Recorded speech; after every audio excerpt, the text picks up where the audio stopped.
There is one consideration you have to make between those two solos, the clarinet and the bassoon. The clarinet comes first, and it's very, very easy for us to waggle just very few fingers.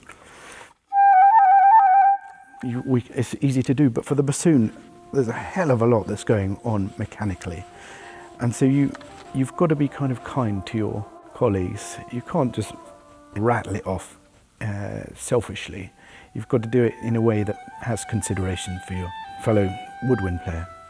I think that's heart of all good orchestral playing, is consideration of your fellow colleagues, whether you play in tune or whether you play rhythmically correctly. You also have to be careful when it comes to a solo such as the one in Scheherazade, to match it with a bassoon. To play that solo, the feeling is everything stops except the strings pizzicato together, and it's all free. You need to take just a second for the strings to settle, and to take a deep breath, to calm yourself, to settle yourself.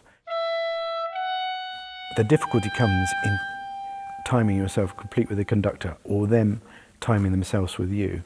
Some conductors demand that you play it there, or some conductors allow you to lead where it's going to bring the rest of the orchestra in.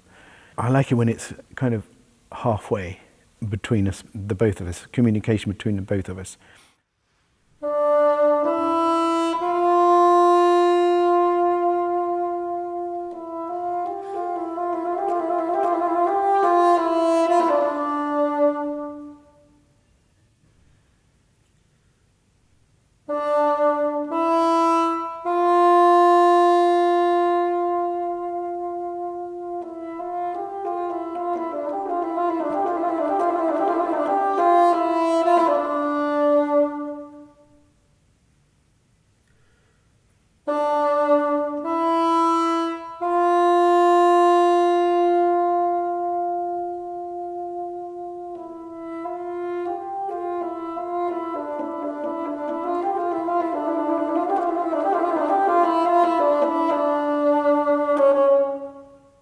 It's a tricky one. I mean, there's so much adrenaline going on at the time when you play the cadenza. Especially you've got the strings thumping away with the pizzicato, and it's quite an exciting part of the piece. It's kind of the climax. And the clarinet has played the cadenza just before you, and they've kind of rattled around the instrument quite acrobatically.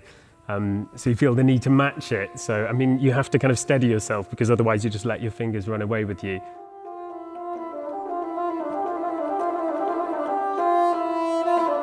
But yeah, it takes a lot of kind of solid, slow technical practice in order to just make it musical when it comes to the concert.